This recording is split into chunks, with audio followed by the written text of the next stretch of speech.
Salut tout le monde, c'est Melvin, j'espère que vous allez bien. Je vous retrouve aujourd'hui pour une nouvelle vidéo dans laquelle vous racontez, comme d'habitude, deux histoires bien flippantes. Moi je les ai trouvées sympas quand je les ai lues, donc je me suis dit que j'allais vous les raconter sur la chaîne. Avant de commencer, n'hésitez pas à venir me rejoindre sur Instagram, pensez à vous abonner à la chaîne, comme ça vous ne louperez aucun épisode. Et si vous m'écoutez en podcast, n'hésitez pas à mettre 5 étoiles sur Spotify, c'est le meilleur moyen de m'aider. Je vous le rappelle, prochainement j'aurai besoin de vous, je vous en parle d'ici quelques petits jours, quelques petites semaines, mais vous allez voir, c'est une extrêmement bonne nouvelle pour moi. Enfin bref, je vous prends pas plus de temps que ça, prenez une petite boisson, installez-vous confortablement et surtout, éteignez la lumière de là où vous vous trouvez. Cette première histoire, mes amis, c'est celle d'Angela. Angela, elle a 24 ans et depuis quelques mois, elle fait une alternance dans l'hôtellerie. Elle nous raconte que c'est la première fois qu'elle bosse dans un vrai hôtel avec une vraie équipe, des vrais clients, des horaires qui sont pas possibles. Mais bon, on est heureux, apparemment tout se passe bien. Angela, c'est quelqu'un qui apprend vite. En plus de ça, elle adore le contact avec les gens, donc j'ai envie de dire tout va bien. Elle nous dit quand même que c'est un petit peu stressant et ça, je veux bien la croire. Parce que peut-être que vous travaillez vous dans l'hôtellerie, mais j'imagine que vous avez déjà eu affaire à des clients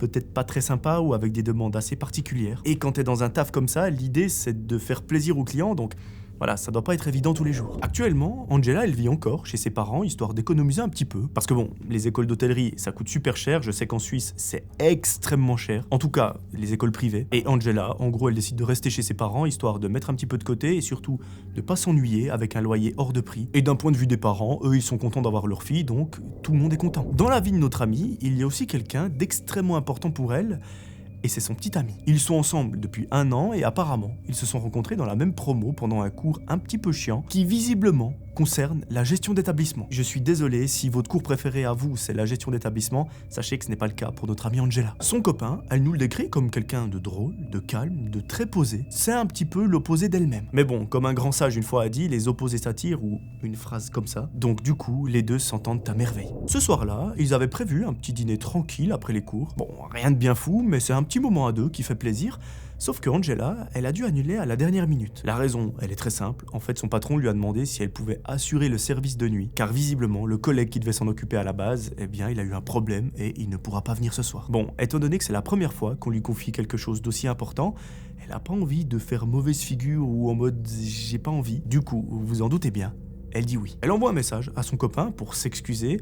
Lui, il est compréhensif, il lui dit que c'est pas grave, qu'ils remettront ça à demain. Et donc, Angela, elle est soulagée. Notre amie, elle part de chez elle vers 22h en étant un petit peu stressée, logiquement. Mais au-delà du stress, elle est surtout super fière. Elle a mis sa meilleure chemise, elle a pris son café histoire de tenir toute la nuit. Et sur tout le chemin, elle répète dans sa tête ce que le patron lui a dit au téléphone, à savoir qu'il faut rester poli, garder son calme, vérifier les réservations et surtout, s'il y a le moindre problème, il faut l'appeler. Bon, bah tant mieux, ça promet d'être une excellente soirée. Angela nous explique que l'hôtel où elle bosse, c'est apparemment un hôtel 3 étoiles, donc assez moderne. Il est pas bien grand, mais il est super propre, avec un hall luxueux, et c'est vraiment un hôtel qui a du charme. Au niveau de la clientèle, apparemment c'est surtout des commerciaux ou des couples qui sont de passage. Parfois ça leur arrive d'avoir des touristes étrangers, mais c'est pas vraiment leur cible. Enfin bref, tout ça pour vous dire que normalement, il n'y a pas de gens chelous qui traînent dans cet hôtel. Je dis bien, normalement. Le patron, elle nous explique que c'est un mec d'une 50aine d'années, un petit peu dur parfois parce que ça reste un patron, mais c'est loin d'être un connard. Au contraire, c'est un mec très humain. Lui, ce qu'il aime, c'est les choses très carrées, donc voilà,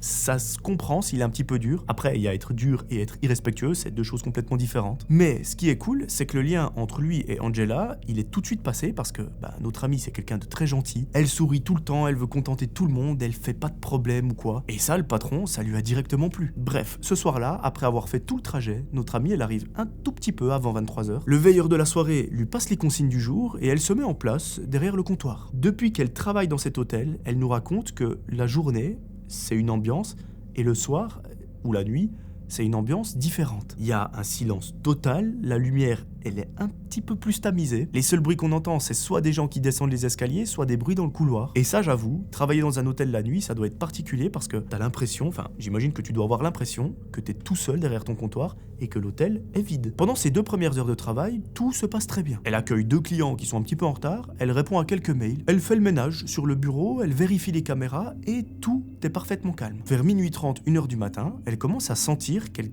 fatigue un peu, ce qui est logique parce que normalement elle est pas censée enchaîner une journée de cours et une nuit de boulot. Mais bon, là on est dans un cas exceptionnel et normalement ça ne devrait pas arriver prochainement. À ce moment-là, elle a un bon réflexe, elle se lève, histoire d'aller marcher, quand soudain, elle entend la porte d'entrée s'ouvrir. Là, il y a 2 hommes qui entrent dans le hall, ils ont la trentaine, peut-être la quarantaine, et bizarrement, ils ont l'air un petit peu, comment dire, nerveux. Angela leur sourit, comme elle a appris à le faire à l'école et comme son patron lui a dit de faire. Elle est très pro, elle est aimable et elle leur demande si elle peut les aider d'une quelconque façon. Et il y a un des deux mecs qui explique qu'il cherche une chambre pour la nuit. Angela se remet derrière son comptoir pour regarder sur l'ordinateur s'il lui reste quelques chambres, mais malheureusement, elle voit tout de suite que l'hôtel est complet. En plus, c'est vendredi soir, donc il ne reste plus rien du tout. Elle explique tout ça calmement, elle dit que tout est réservé, mais que voilà, il y a 2-3 autres établissements qui sont dans la même rue ou dans le même quartier, et que probablement, ils vont trouver leur bonheur dans l'un d'entre eux. Là, les deux hommes échangent un regard en mode un petit peu vénère, et ils insistent. Ils disent qu'ils ont roulé toute la journée, qu'ils sont juste crevés, et que, pour eux, elle pourrait bien faire un effort. Bon, Angela, elle garde son calme, elle leur répète que malheureusement, c'est impossible, qu'elle ne peut pas créer une nouvelle chambre, mais que par contre, elle leur donne très volontiers le numéro d'un autre établissement, d'un autre hôtel, histoire qu'ils ne passent pas la nuit dehors. Malheureusement, même si Angela fait parfaitement son travail, le ton commence un peu à monter. Un des deux mecs tape du bout des doigts sur le comptoir, comme s'il voulait un peu l'intimider, et l'autre gars se met à lui poser des questions du style: est-ce que t'es toute seule à travailler ce soir? Y a pas une chambre libre que vous gardez pour les clients qui sont très sympas? L'autre mec enchaîne en lui disant: écoute, ton patron, il n'en saura rien, on peut même te filer un petit billet si tu veux, mais on a vraiment besoin d'une chambre. Angela, elle sent clairement la tension qui est en train de monter, elle essaie de garder le sourire, mais intérieurement, elle commence un peu à flipper. Elle leur dit de se calmer, qu'elle fait simplement son travail, que ce n'est pas elle qui dirige, et que comme elle leur a expliqué auparavant plusieurs fois, elle ne peut rien faire, elle ne peut pas créer de nouvelles chambres, et malheureusement, il y en a aucune qui est disponible. Là, les hommes la fixent pendant un long moment, puis ils éclatent d'un petit rire nerveux. Et il y en a un des deux qui s'approche un peu trop près du comptoir en se penchant vers elle. Angela, elle a le bon réflexe, elle recule parce que elle sent que ça commence un peu à sentir la merde. Dans sa tête, elle se souvient que son patron lui a dit de l'appeler en cas de problème, sauf que là, elle peut pas dégainer son téléphone et lui redire: messieurs, vous m'emmerdez, j'appelle le patron. Donc, elle ne sait juste pas quoi faire. Elle leur demande simplement de sortir d'ici poliment, mais de façon assez ferme. Et eux, vous vous en doutez, ils ne répondent rien. Ils restent plantés là, devant elle, comme les poteaux de Koh-Lanta. Ça dure quelques secondes, et à un moment, ils se retournent et ils se barrent. En partant, ils ont l'air de marmonner des insultes ou... Enfin, ils ont l'air d'un peu d'être en train d'insulter la descendance d'Angela. Mais bon, tant qu'ils ne s'en prennent pas à elle, c'est bon. Bon, ça y est. Ils sont enfin partis, Angela souffle un coup et elle reprend ses esprits. À ce moment-là, elle sait pas vraiment si elle doit prévenir son patron ou pas, si elle doit le déranger pour ça. Elle se dit au début que c'est peut-être elle qui dramatise ou que ça en vaut pas la peine. Mais elle le sent, au fond d'elle, que ces deux mecs, ils avaient un truc chelou. Enfin, c'était pas des clients normaux. Et visiblement, c'est surtout en voyant le regard qu'elle a eu cette impression. C'était un regard très froid, dépourvu d'émotion. Et ça l'a marqué. Le problème, c'est que plus les minutes passent après cette discussion, plus elle commence un petit peu à bader. Vu que c'est sa première nuit toute seule dans l'hôtel, elle se dit qu'elle psychote. Est-ce qu'elle a raison ou pas? Ça, on peut pas encore le dire. À ce moment-là, il est environ 1h du matin quand la porte d'entrée de l'hôtel s'ouvre à nouveau. Et mes amis, devinez qui c'est? Ce sont les deux mêmes bolos qui reviennent pour on ne sait quoi. En les voyant, Angela se sent trop mal, elle a hyper peur de ce qui pourrait potentiellement se passer. Elle jette un coup d'œil, elle les voit qui reviennent comme si de rien n'était, sauf que le petit détail qui change, c'est que cette fois-ci, il ne sourit pas du tout. Le plus grand des deux mecs avance vers elle, l'autre reste un petit peu en arrière, et apparemment, il a les mains dans les poches. Angela essaye encore de leur parler d'une voix assez ferme. Elle leur dit qu'elle leur a déjà expliqué qu'il n'y a plus de chambre, qu'elle ne peut pas créer de nouvelles pièces dans ce putain d'hôtel. Mais les deux mecs, ils en ont rien à péter. Ils continuent d'avancer très lentement. Bon, là, Angela, elle capte que ça va partir en vrille, ça va partir en steak, il va y avoir des problèmes. Elle essaye de reculer encore un peu, mais derrière elle, il y a le mur, donc elle est juste bloquée. Elle sait pas si elle doit appeler son patron, la police, si elle doit faire intervenir quelqu'un. La seule chose qu'elle sait, c'est qu'elle est en panique totale. À un moment, un des mecs s'appuie sur le comptoir, il la regarde avec un sourire de coin, et il lui dit: « Tu nous as menti tout à l'heure, t'as bien une chambre pour toi, vu que tu travailles ici. » N'est-ce pas? Bon, Angela, elle travaille que non, qu'elle n'habite pas là, qu'elle vient simplement faire son taf. Elle essaye tant bien que mal de rester calme, mais sa voix, elle tremble. Et ça, les mecs, ils le remarquent. L'autre bolos, qui est un peu derrière, il lui dit: « Tu crois qu'on est con, quoi? On sait qu'il reste forcément des chambres. T'as vu la gueule de l'hôtel? Ça peut pas être plein. C'est impossible. » Angela secoue la tête, elle répète qu'il n'y a plus rien, qu'elle a vérifié 8 fois dans le système, que même lorsqu'ils sont sortis la première fois de l'hôtel, elle a revérifié pour être sûre qu'il n'y ait pas une petite chambre qui traîne, mais malheureusement, ce n'est pas le cas. À ce moment-là, elle pose discrètement sa main sur le téléphone du comptoir, parce que dites-vous que eux, ils sont derrière, donc ils voient pas forcément ce qu'elle fait avec ses mains, et de façon très discrète, elle tape un numéro sur le téléphone, et ce numéro, c'est celui de son patron. Et surtout, elle fait un truc qui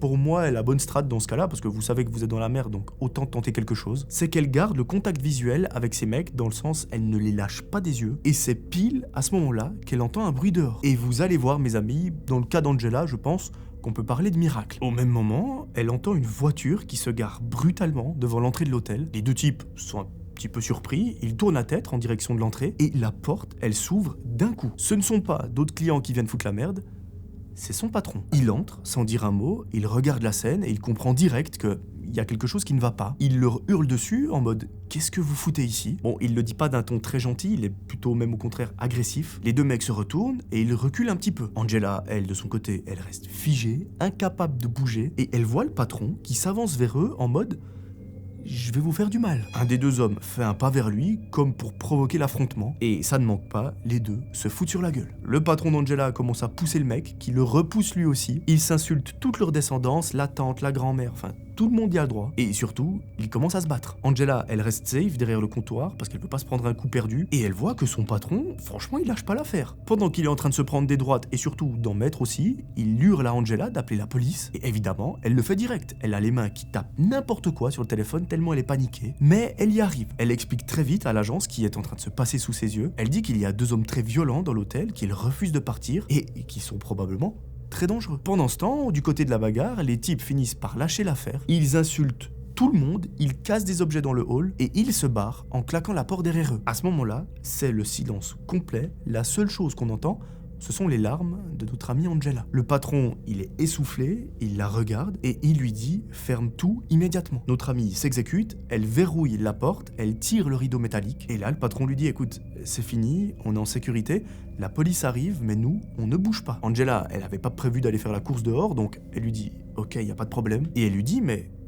comment est-ce que t'es arrivé pile au bon moment, parce que c'est quand même une sacrée coïncidence ». Et là, le patron lui dit « Bah écoute, en fait, vu que c'est ta première nuit seule dans l'hôtel, je regardais les vidéos de surveillance sur mon application téléphone, et j'ai vu qu'il y avait deux mecs chelous, que toi t'avais l'air un petit peu stressé, et surtout, j'entendais les conversations, et ça sentait pas très bon. Donc, ce que j'ai fait, c'est que j'ai pas cherché à comprendre plus que ça, j'ai pris mon manteau, j'ai pris ma voiture, et je suis venu. Bref, les minutes passent, Angela et son patron parlent pour essayer de se rassurer un peu, et lui, il lui explique que voilà, ce genre de situation, c'est bien la première fois qu'il en vit, parce que normalement, ça n'arrive jamais. Il complète en disant voilà, faut pas que ça te fasse peur, qu'en mode le métier c'est comme ça, parce que, je te le répète, ça n'arrive jamais. Angela l'écoute parler, mais elle a un mauvais pressentiment, comme si c'était pas fini. Et justement, environ 15 minutes après, elle croit entendre un bruit qui provient de derrière l'hôtel. Le truc, c'est qu'à ce moment-là, il y a énormément de vent à l'extérieur, donc ça peut être une poubelle qui est venue claquer à quelque part, ou je ne sais quoi. Les policiers ne sont pas encore là, donc est-ce que c'est une branche, est-ce que c'est une poubelle, ou est-ce que c'est les deux mecs ? On ne sait pas. Notre amie, elle a le réflexe de lever les yeux dans la direction des caméras, et elle dit à son patron qu'elle a entendu quelque chose. Il regarde également l'écran, mais l'image, elle est sombre, donc on voit presque que dalle. Et il dégaine son téléphone, il active la lampe de poche et lui dit « Tu restes là, moi je vais faire un tour à l'extérieur pour voir ce que c'était ce bruit ». Angela l'attrape par le col et lui dit « Mon coco, tu restes ici, tu me laisses pas seul. C'est même toi qui m'as dit il y a quelques minutes de ne pas bouger, donc tu vas faire ce que tu m'as dit ». Le patron hésite, puis lui dit « Bon, c'est vrai, t'as raison, c'est pas safe ». Et quelques minutes plus tard, le téléphone qui est sur le comptoir se met à sonner. Angela décroche, un petit peu comme si elle était soulagée, parce que pour elle, c'est la police, mais malheureusement, ce n'est pas le cas. C'est une cliente qui est très paniquée et qui lui dit « Madame, il y a quelqu'un dans le couloir du premier étage, et j'entends derrière ma porte des bruits comme si quelqu'un essayait d'ouvrir ma chambre avec une clé magnétique, enfin une carte. J'entends des bips, mais heureusement, la porte ne s'ouvre pas. » Angela, en entendant ça, elle se fige, elle regarde son patron et il comprend tout de suite qu'il y a un truc qui se passe. Il lui arrache le téléphone des mains, il dit à la cliente de rester enfermée et de ne surtout pas ouvrir la porte, qu'ils ont appelé la police et que normalement, elle devrait arriver d'ici quelques secondes, voire quelques minutes. Il raccroche, il fonce en courant vers les escaliers. Angela, elle reste derrière, elle a un peu de mal à le suivre. Elle lui dit « Écoute, va voir en haut, moi je reste au comptoir, histoire que les mecs ne fassent pas diversion. » Son patron, il monte les escaliers, mais quelques secondes après, il redescend en courant. Il lui dit que la porte d'urgence du couloir est entrouverte et qu'il y a quelqu'un qui est entré. Comment ? Il n'en a pas la moindre idée, mais le problème, c'est qu'il y a quelqu'un dans l'hôtel qui n'est pas censé être là. Il sort son téléphone, il rappelle la police lui-même en les engueulant un petit peu. Et au même moment, Angela, elle entend à nouveau un bruit qui provient de l'extérieur. Ce bruit, elle le connaît très bien, c'est celui d'une porte qu'on referme doucement. Et c'est précisément pas la porte d'entrée, mais celle de service qui se trouve à l'arrière de l'hôtel. Là, elle hurle à son patron qu'ils sont passés par derrière. Son boss ne réfléchit pas, il trouve l'objet le plus pointu et le plus solide qu'il a sous la main, et il dit qu'il va aller bloquer lui-même cette porte de l'intérieur. Bon, vous imaginez bien, Angela, elle a tout sauf envie de rester toute seule au comptoir, donc elle se met à le suivre. Les deux traversent le couloir, qui est très sombre, on ne voit que dalle, et ils arrivent enfin vers la petite porte de service, et là... il voit une ombre. Cette ombre, elle bouge, elle est assez floue, elle se trouve derrière une vitre et elle essaye clairement d'ouvrir quelque chose très lentement sans faire le moindre bruit. Angela, elle se retient d'hurler, son patron pousse le loquet, il bloque la poignée avec son objet et les deux reculent. Les secondes sont interminables, puis d'un coup, il n'y a plus rien. Angela, elle regarde à travers la vitre pour voir si elle voit quelque chose, mais vu qu'il fait nuit noire, elle ne voit que dalle. Son patron essaye de trouver les mots pour la rassurer, il lui dit que la police va arriver d'un moment à l'autre. Et effectivement, cette fois-ci, après des années à attendre, ils entendent un bruit, des sirènes, et surtout, ils voient les lampes rouges et bleues qui clignotent. Ils retournent donc au comptoir, mais au moment précis où ils se disent que c'est terminé, Angela, elle voit que sur le comptoir, là où normalement on a les clés de rechange, eh bien, il y en a une qui a disparu. Elle regarde son patron, il comprend direct sans qu'elle ait besoin de dire le moindre mot, et les deux comprennent que l'un des deux mecs a réussi à choper une clé pendant qu'il n'était pas là. Comment est-ce que c'est possible ? On ne sait pas encore. Pendant qu'ils discutent, le téléphone se remet à sonner, ils répondent et c'est à nouveau la cliente du premier étage. Cette fois, sa voix tremble beaucoup plus que la première fois et elle dit simplement « Quelqu'un essaye encore d'ouvrir ma porte ». S'il continue à forcer, c'est une question de secondes avant qu'il réussisse à entrer. Angela lâche le téléphone, elle regarde son patron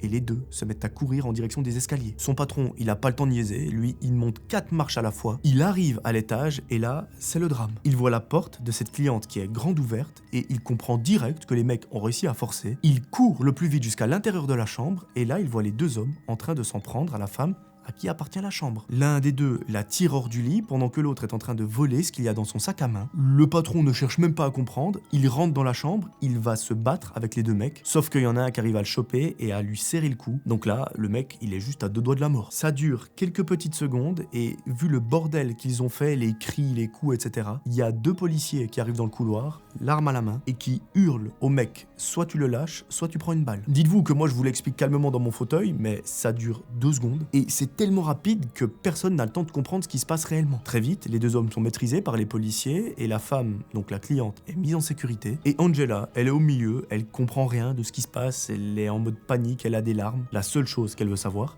c'est si son patron, il va bien. Bref, elle s'effondre sur une chaise, là un policier vient la rassurer, et lorsqu'ils discutent pendant plusieurs minutes, ils arrivent à la conclusion que la carte magnétique qu'ils ont volée à l'entrée, eh bien, elle ne servait à rien, parce qu'en fait, elle n'était pas magnétisée. Donc la carte existait bien, mais elle ne pouvait ouvrir aucune porte. Heureusement, j'ai envie de dire, parce que s'ils avaient réussi à entrer plus tôt dans la chambre, peut-être que la cliente ne serait plus là, peut-être que les mecs auraient eu le temps de se barrer. Là, ils ont eu un timing parfait, dans le sens où ils ont commencé à voler et les policiers sont arrivés. Et bonne nouvelle, le patron n'a pas de séquelles, il n'a pas vraiment été blessé, enfin...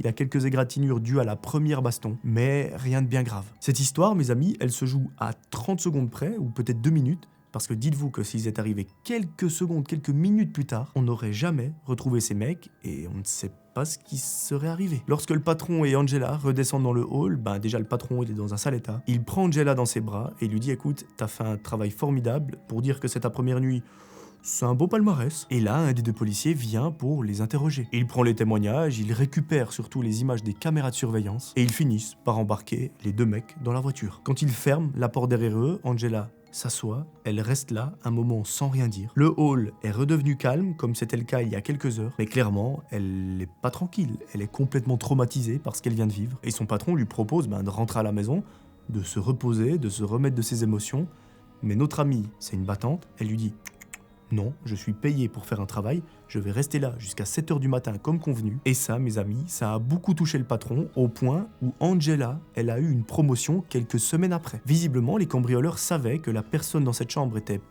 plutôt à l'aise financièrement. Comment, on ne sait pas, on n'a pas l'information, mais peut-être que c'est une connaissance, ça peut vraiment tout être. Et visiblement, ils n'en étaient pas à leur coup d'essai. C'est des personnes qui sont extrêmement connues par la police, et pas pour de bonnes raisons, si je peux dire. Depuis cette histoire, il y a un petit truc qui a changé dans l'hôtel, c'est qu'un employé ou une employée ne travaille jamais seul en pleine nuit. Ils sont au moins 3, un qui fait le service à l'entrée, et 2 qui sont au comptoir au niveau des réservations. C'est beaucoup, certes, mais c'est beaucoup plus safe que d'être tout seul et qu'une histoire comme ça se repasse à nouveau. Voilà, c'est la fin de cette histoire, j'espère qu'elle vous aura plu, moi j'ai trouvé très intéressante parce qu'elle est assez rythmée, on arrive très vite dans le cœur de l'action et ça c'est quelque chose que j'aime bien. Si vous l'avez apprécié, n'hésitez pas à me le dire en commentaire, mettez un petit like, rejoignez-moi sur Instagram et reprenez une petite boisson, réinstallez-vous confortablement et on est parti pour la deuxième histoire. Cette deuxième histoire, mes amis, c'est celle de Sam. Sam a 19 ans et c'est une fille tranquille qui fait sa petite vie entre la fac, son boulot d'étudiant et ses week-ends. Dans sa vie, il n'y a rien d'extraordinaire, elle nous explique que c'est même la routine. Et tout commence lorsqu'un jour, elle rentre chez elle, elle marche tranquillement dans la rue et c'est pile à ce moment-là qu'il y a un vieux monsieur qui lui fait signe sur le trottoir d'en face. Elle nous le décrit comme une personne relativement âgée et donc il lui fait un signe, sauf que Sam, elle voit vite que le mec, on dirait qu'il a peur de tomber. Donc, ce qu'elle fait, c'est qu'elle traverse la route dans sa direction. Le grand-père l'arrête d'un geste très poli et lui demande si elle peut simplement l'aider à marcher jusqu'à sa voiture. Il lui dit ça avec une voix très fragile, donc Sam, elle peut pas vraiment refuser, parce que pour elle, c'est impensable de laisser un papy galérer dans la rue. Donc, elle lui dit oui, elle s'approche du monsieur, elle le laisse prendre son bras pour l'aider à avancer, elle fait attention à marcher au bon rythme, parce que bon, s'il finit par terre, c'est un petit peu problématique. Et elle se dit qu'elle va l'accompagner jusqu'à sa voiture. C'est l'histoire de quelques mètres, sauf que, très vite, elle capte que quelque chose cloche, parce que la voiture qu'il désigne du doigt, c'est pas exactement tout près. Elle est un petit peu plus loin que prévu, mais bon, vu qu'il marche lentement, et que surtout, il souffle comme s'il était vraiment très fatigué de marcher, Sam, à nouveau, elle se dit qu'elle va pas lui dire non, et que ce serait un petit peu salaud de sa part. Il continue de marcher, sauf que, à un moment, Sam, elle remarque que ce petit papy, il marche de mieux en mieux. Et au-delà du fait de marcher de mieux en mieux, il marche de plus en plus vite. Bon, elle trouve ça chelou, c'est peut-être un regain d'énergie soudain, mais c'est quand même assez spécial. Là, dans sa tête, elle se dit un truc en mode « Ok, c'est bizarre, c'est un petit papy, il est censé marcher très lentement parce que il m'a fait signe pour que je l'aide, et là, le mec est presque en train de taper un marathon, donc... » C'est bizarre. Elle se crispe un peu, mais elle dit rien. Elle essaye d'être polie, elle continue de lui donner le bras, histoire que le mec tombe pas, et elle commence, dans sa tête, à compter les rues qu'il traverse. À un moment, elle se rend compte qu'il s'éloigne beaucoup plus de ce qui était prévu au départ, et quand il tourne dans une petite rue où il n'y a absolument personne, c'est là que son cerveau se met en état d'alerte et qu'il bascule complètement dans la panique. La rue est complètement vide, les commerces sont tous fermés, il n'y a absolument personne, ni même de voiture, et Sam, elle sent vite que quelque chose va arriver. À un moment, le vieux monsieur lui dit « c'est juste ici », mais dans sa voix, elle capte que son ton, c'est plus le même, il est plus fragile comme avant. Au contraire, il parle presque normalement, sans trembler, sans même hésiter, et ça suffit pour que notre amie Sam comprenne que ce qu'elle croyait être un papy fragile n'a absolument rien de fragile. Ils arrivent au bout de la rue, ils tournent encore, et là, elle voit un parking désert avec juste une camionnette garée tout au fond, et la portière de cette camionnette, elle est déjà entrouverte. Sam s'arrête net, elle comprend direct, parce qu'une camionnette comme ça au beau milieu d'un parking désert avec un petit papy, c'est pas chelou, mais voilà, on peut le dire, c'est bizarre. Après, est-ce que chelou, c'est bizarre ? Oui, enfin je me répète un peu. Le papy marche parfaitement bien, il la tient toujours par le bras, mais cette fois, sa main est beaucoup plus ferme, il la serre beaucoup plus fort, et là, notre amie, elle lui dit « c'est bon, vous êtes arrivé, je vais rentrer, bonne soirée monsieur ». Elle essaye de retirer son bras, mais vous en doutez bien, il ne la lâche pas une seule seconde. Et au-delà de ça, il change complètement d'attitude et tout à coup, il la tire dans la direction de la camionnette et il lui dit « tu vas entrer tout de suite là-dedans » et ne rien dire. Là, on est d'accord, ça se voit, le mec ne rigole absolument pas, et notre amie comprend très vite qu'elle n'a pas la moindre chance. Clairement, s'il rapproche Sam un peu plus du véhicule, c'est terminé pour elle. Alors, sans réfléchir, elle fait la seule chose qu'elle peut faire. Elle lui donne un énorme coup de coude avec toute la force qu'elle a, juste histoire de créer une ouverture et de se barrer en courant. D'un côté, ça lui fait trop mal au cœur parce que c'est une personne âgée. À aucun moment, elle n'avait envie de lui faire du mal, mais clairement, c'est le seul choix qui s'offre à elle. Elle sait pourtant bien qu'il est pas si gentil qu'il en a l'air, et que si elle commence à jouer la sentimentale, ça va juste pas le faire. Donc elle lui met son plus gros coup de coude et dès que le monsieur lâche son bras, elle en profite pour prendre ses clics et ses claques et se barrer. Quand je vous dis qu'elle se barre, c'est pas en mode elle tape un petit sprint, c'est elle court comme si sa vie en dépendait. Et à un moment, elle a juste l'impression que ses jambes ne suivent plus. Ce qu'elle a dans la tête, c'est simple, c'est de retrouver une rue où il y a du monde, où il y a des passants, des voitures, et elle se répète constamment, ne tombe pas, ne tombe pas et ne tombe pas, parce que si tu tombes, t'es morte. En sortant du parking, elle croise un homme, elle s'arrête net devant lui, elle n'arrive même plus à respirer, mais au bout de quelques secondes, elle lui explique avec des mots très brefs ce qui est en train de se passer, qu'en gros, pour la faire simple, elle vient d'échapper à un kidnapping. Du coup, l'homme, il est un petit peu choqué, il lui demande où c'était, parce qu'en fait, il veut voir et surtout comprendre comment une situation pareille peut arriver en plein jour. Le gars, il a à peu près la quarantaine, Sam, elle voit très vite que ça a l'air d'être quelqu'un de sympa. Et bon, j'ai envie de dire, c'est un peu la seule personne qui peut l'aider en ce moment. C'est la seule personne qu'elle a rencontrée. Donc si ce mec est un tueur en série, c'est juste pas de chance. Le gars lui dit « Montre-moi où ça s'est passé », Sam accepte et ils retournent tous les deux, ensemble, vers le parking. Quand Sam et ce monsieur arrivent près de l'endroit, ils voient le vieil homme à 2 mètres de l'entrée. Quand Sam, elle l'aperçoit, elle se met à trembler, elle peut même pas s'arrêter. Elle a qu'un truc qui se passe dans sa tête, c'est de se dire « Je veux me barrer d'ici », sauf qu'elle a quand même envie de montrer à cet homme qu'elle n'a pas inventé un mytho, que ce n'est pas un simple malentendu et que c'était vraiment une tentative de kidnapping. Donc, le papy, lui, il est encore là, debout, comme si de rien n'était, mais dès qu'il les voit, il change complètement d'attitude. Il se recourbe, il reprend une voix toute tremblante et une attitude de papy un petit peu fragile, et il voit l'homme qui s'avance vers lui pour le confronter. Il lui dit voilà, je viens de rencontrer cette femme, elle m'a expliqué, elle vous accuse de quelque chose de très grave et je vous demande des explications. Le vieux, il fait semblant d'être choqué, il lève les mains vers le ciel, il dit que cette femme, donc Sam, est complètement folle et qu'elle l'a insulté et que lui, il voulait rien d'autre que de l'aide pour marcher. Voyant que l'homme, avec Sam, ne la croit pas, le papy relève la tête et sa voix change encore une fois. Cette fois, il prend un ton tellement innocent qu'on croirait qu'il joue un rôle. Il regarde l'homme et il balance un truc du style « Je vous jure, elle ne va pas bien, elle s'est mise à courir toute seule, elle m'a agressé sans raison en me mettant un gros coup, alors que moi je suis fragile et en plus de ça, j'ai déjà de la peine à marcher. » Là, Sam comprend immédiatement que le monsieur essaye de retourner complètement la situation et le problème c'est qu'il joue tellement bien qu'une personne qui ne le connaît pas et qui ne connaît pas Sam, il pourrait se dire Sam est complètement cinglé. Le mec est pris d'un doute, il tourne la tête dans la direction de Sam, mais sur son bras, il voit qu'elle a encore les traces des doigts du vieux papy. Et ça le rend complètement fou. Il s'avance vers le papy et il lui dit que cette femme n'a aucune raison d'inventer ça.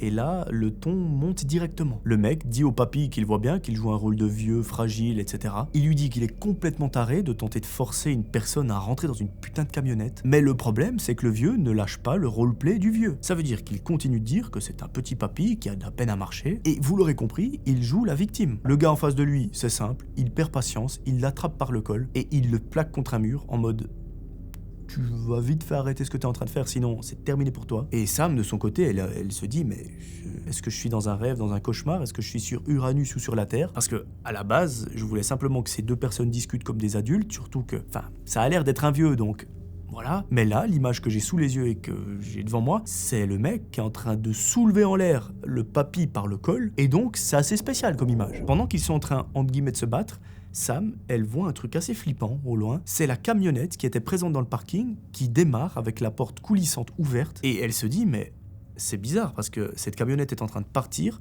alors que le vieux n'est même pas à bord. Là, il y a une idée qui lui vient en tête, c'est pas une idée mais ça commence à s'éclairer.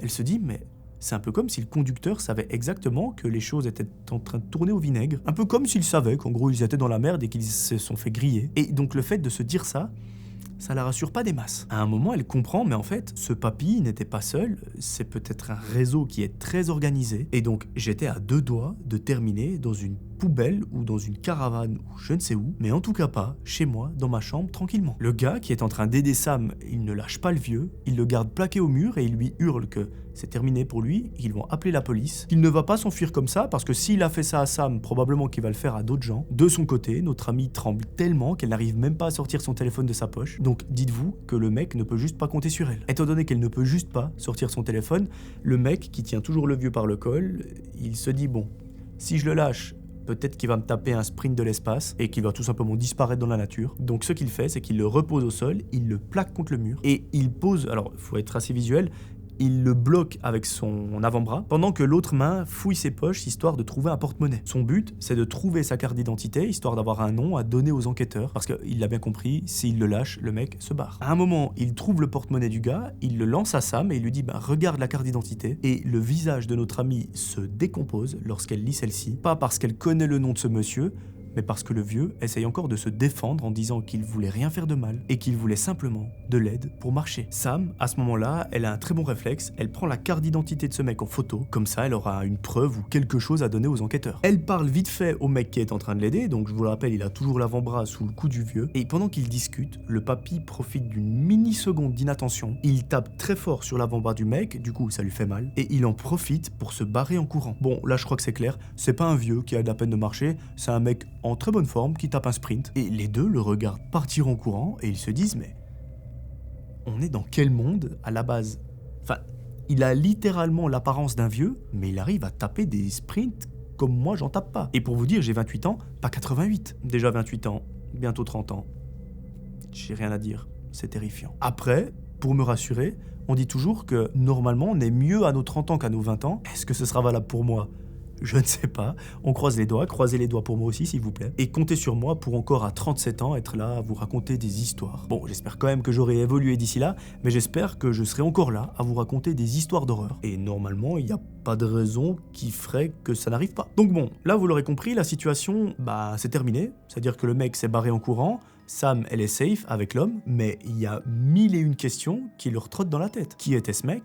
Est-ce que c'est sa vraie identité qu'on a trouvée dans son porte-monnaie ? Pourquoi est-ce que le vieux arrive à taper des sprints de Usain Bolt ? Pourquoi est-ce qu'il a voulu l'emmener dans une camionnette ? Enfin, il y a 1001 questions. Et le problème, c'est que maintenant, il va falloir trouver des réponses sans que la personne soit présente. Très vite, la police est mise au courant, il y a des policiers qui arrivent sur place et tout le tralala. Et vous allez voir que l'enquête, elle va mener à certains résultats. Déjà, première chose que Sam montre aux enquêteurs, c'est la carte d'identité, enfin la photo de la carte d'identité du mec. Et très vite, lorsqu'ils ont vérifié son authenticité avec le numéro, eh bien, il n'y a pas photo. C'est tout simplement une fausse. Donc, on ne peut pas se baser sur la carte d'identité de ce mec parce que c'est une réplique, c'est un fake. Bon, dommage, il faut trouver une autre technique. Ce qu'ils font, c'est qu'ils vont regarder les caméras de surveillance des rues adjacentes, parce que forcément, le mec, pour se barrer, il a bien dû passer dans une rue. Et là, mes amis, vous allez voir, le mec est pas très malin. Les policiers arrivent à avoir accès aux images de surveillance, donc on voit bien le, entre guillemets, vieux courir dans la rue, et à un moment, il va se réfugier dans un restaurant. On le voit entrer, à l'intérieur, on ne voit plus rien, et le truc, c'est qu'on ne le voit jamais ressortir. Enfin, on ne le voit pas sous l'apparence qu'on connaît. C'est-à-dire que sur les caméras de surveillance, on le voit rentrer, puis plus rien. Sauf que, à un moment, on voit un client qui sort. Il a un énorme sac en plastique qu'il tient dans les mains. Vous allez me dire, mais Melvin, c'est un mec qui vient d'aller faire son shopping. Sauf que, pas du tout, parce qu'il y a un détail qui l'a trahi, c'est les chaussures qu'il portait à ce moment-là. Sam et le mec aussi ont remarqué que les chaussures de ce entre guillemets vieux étaient très spécial, dans le sens, c'est pas le skin type d'une personne âgée, c'est des chaussures un petit peu pointues au bout, comme si c'était un clown, enfin, voilà, c'est unique. Et ce client qui sort du restaurant, eh bien, il a les mêmes chaussures. Est-ce que c'est bizarre ?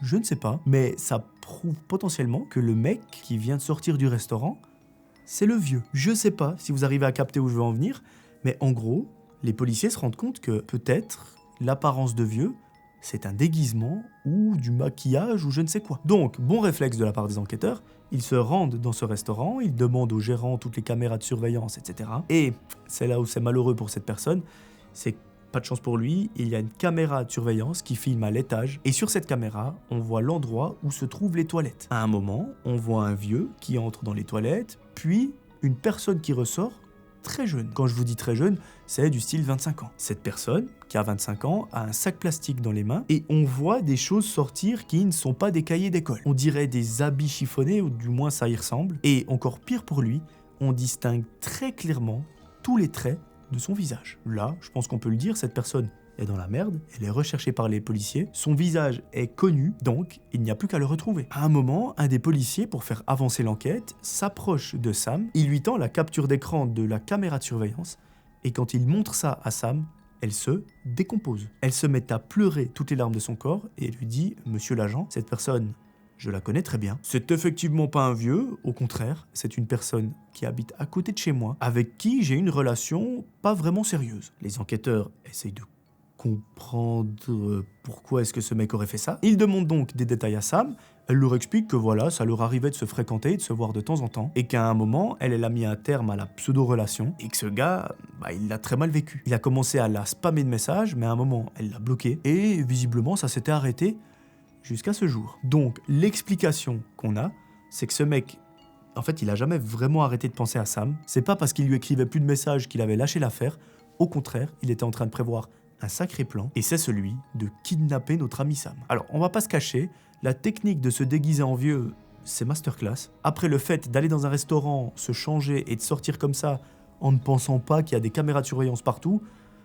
c'est pas très fut-fut. Donc, naturellement, les policiers ont perquisitionné le domicile de ce mec, et vous vous en doutez quoi, ça montre que le gars, on va dire les termes, il est vraiment con jusqu'au bout. Il avait son putain de costume caché sous son lit. Il n'a même pas fait l'effort de le brûler, de le mettre dans le lac, dans une poubelle ou je ne sais quoi. Il l'a gardé sous son lit.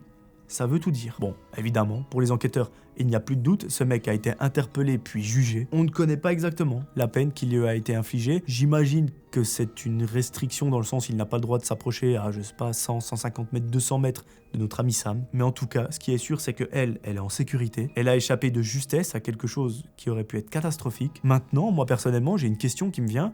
C'est, étant donné que les deux se connaissaient, où est-ce qu'il l'aurait emmené? Est-ce qu'il l'aurait ramené à la maison, donc chez lui, pas chez elle? Est-ce qu'il l'aurait envoyé sur un bateau à l'autre bout du monde? Enfin, je ne sais pas. Donc si vous avez des idées, n'hésitez pas à me les dire en commentaire. En tout cas, cette histoire, j'ai trouvé qu'elle était assez spéciale. C'est une mécanique qu'on n'a pas vraiment vue sur la chaîne, ou du moins pas ces dernières semaines. Et donc, je me suis dit que j'allais vous la raconter. Si vous avez apprécié, n'hésitez pas à mettre un petit pouce bleu, à vous abonner, à mettre 5 étoiles sur le podcast et à me rejoindre sur Instagram. Ça fait beaucoup de choses, je suis désolé. Mais rien que le fait de le rappeler dans les vidéos, je sais qu'il y a beaucoup de gens, ça leur rappelle qu'il y a tout ça qui existe. Donc je me dis, ça coûte rien et ça m'aide beaucoup. Voilà, je crois que c'est tout pour moi. Je vous ai tout dit. Il y a Nala qui s'est endormie pendant l'histoire juste à côté. Peut-être que ça l'a apaisé, je ne sais pas. En tout cas, moi je vous promets de vous retrouver très très vite pour une nouvelle vidéo. D'ici là, j'aimerais que vous preniez soin de vous. C'était Melvin. Ciao tout le monde.